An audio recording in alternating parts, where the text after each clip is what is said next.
पंकजा मुंडे, भावना गवळी, सदाभाऊ खोत यांनी शपथ घेतली आहे। तर विधान परिषदेत आता दिग्गजांची एंट्री झाली आहे आणि या दिग्गजांचा वनवास आता संपलाय असं म्हणावं लागेल। नीलम गोरेंनी या 11 आमदारांना शपथ दिली।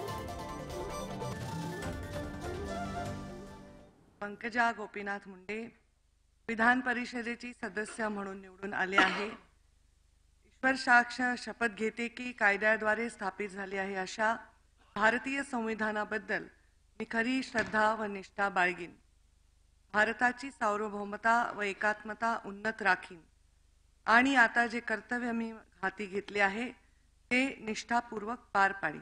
मी भावना शालिनीताई पुंडलिकराव गवळी पाटील विधान परिषदेची सदस्य म्हणून निर्वाचित झाली असल्याने ईश्वर साक्ष शपथ घेते की कायद्याद्वारे स्थापित झाले अशा भारतीय संविधानाबद्दल मी खरी श्रद्धा व निष्ठा बाळगेन।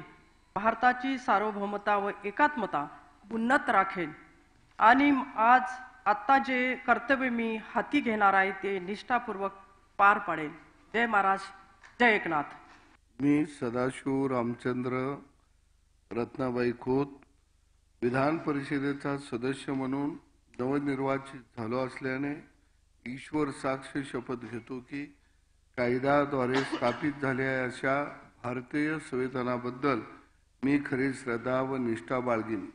भारताची सार्वभौमता व एकात्मता उन्नत राखीन आणि आता जे कर्तव्य मी हाती घेणार आहे ते निष्ठापूर्वक पार पाडीन। रयतेचा राजा छत्रपती शिवाजी महाराज यांना वंदन करतो। जय जवान जय किसान। बाळासाहेब ठाकरे यांना नमन करून मी मिलिंद विद्या केशव नार्वेकर ईश्वर साक्षात शपथ घेतो की कायद्याद्वारे स्थापित झाले आहे अशा भारतीय संविधानाबद्दल मी खरी श्रद्धा व निष्ठा बाळगीन। भारतीय सार्वभौमता व एकात्मता उन्नत राखीन आणि आता जे कर्तव्य हाती घेणार आहे ते निष्ठापूर्वक पार पाडीन।